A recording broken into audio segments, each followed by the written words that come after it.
Hi hello welcome back to my channel. అనగనగా ఒక అడవిలో ఒక ఎలుక తన బిడ్డతో ఒక చెట్టు కన్నంలో నివసిస్తుంది. ఆ చిన్నారి చిట్టెలుకకు సాహసాలు చేయడం అంటే చాలా ఇష్టం. ఎప్పుడూ ఏవో తలకు మించిన పనులు చేస్తూ, అల్లరి పనులు చేస్తూ, సాహసాలు చేస్తూ పీకల మీద తెచ్చుకునేది. తల్లి అనేక విధాలుగా చెప్పి చూసింది. సాహసాల జోలికి పోకుండా బుద్ధిని కలిగి ఉండమని హెచ్చరించేది. తల్లి చెప్పినంతసేపు ఊకొట్టి తలాడించేది ఆ చిన్నారి చిట్టెలుక. కాసేపు అయ్యాక మళ్ళీ మామూలే. తన దోవ తానదే, తన ధోరణి తనదే. తల్లి ఎలుక చెప్పి చెప్పి విసిగిపోయింది. చిట్టెలుక చేసే సాహస కృత్యాలు మాత్రం మానలేదు. ఆ చిట్టెలుక ఒళ్ళు గగుర్లు పడిచే పనులు చేసేది. ఎత్తుల మీద నుండి దూకడం, మంటల్లో నుండి గెంతేది. క్రూర జంతువులకు కోపం వచ్చేలా వాటి జోలికి వెళ్ళి అల్లరి పెట్టేది. ఏనుగుని వెక్కిరించేది. సింహం జూలు పట్టుకొని లాగేది. నక్కతోలు కొరికేది. అన్నిటికన్నా ముఖ్యంగా తమకు సహజ శత్రువైన పిల్లులను రెచ్చగొట్టి తన వెంట పరుగులు పెట్టించేది. వీటికి దొరకకుండా పరిగెడుతూ ఏ కన్నంలోనో దూరిపోతూ ఉండేది. ప్రాణం పణంగా పెట్టి ఆడే ఈ ఆటలంటే దానికి ఎంతో ఇష్టంగా ఉండేది. అందుకే అదంటే అక్కడి పిల్లులన్నింటికీ ద్వేషం ఉండేది. ఎలాగైనా ఈ చిట్టెలుకని భరతం పట్టాలని అవి గట్టిగా తీర్మానించుకున్నాయి. ఇలా ఉండగా ఒకరోజు ఒక గండుపిల్లి తరుముతూ ఉండగా ఆ చిట్టెలుక పరుగులు తీసింది. చాలా దూరం పరిగెత్తగా ఒక పెద్ద కొండ కనిపించింది. ఆ కొండపై ఒక గుహ కనిపించింది.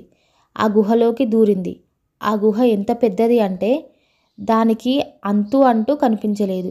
గండిపుల్లి కూడా ఆ గుహలోకి దూరి చిట్టెలుక కోసం చాలాసేపు వెతికింది. ఆ ఎలుక కనిపించకపోవడంతో వెనుకకు తిరిగి వచ్చేసింది. చిట్టెలుక ఆ గుహలో చాలా దూరం తిరిగింది. కానీ ఆ గుహలో నుంచి బయటపడేందుకు దానికి వేరే దారి కనిపించలేదు. పైగా చాలాసేపటి నుంచి పరిగెత్తడం వల్ల దాహం కూడా వేసింది.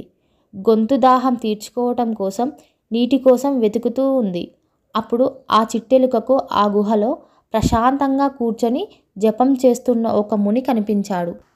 ఆయన ముందు ఒక కమండలం కూడా కనిపించింది. ఇక ఆ ఎలుకకి ప్రాణాలు లేచొచ్చినట్లు అయింది.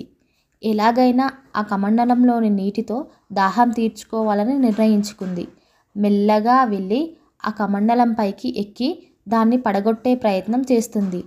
ఆ అలికిడికి కాస్త జపం చేస్తున్న ముని మెల్లగా కళ్ళు తెరిచాడు.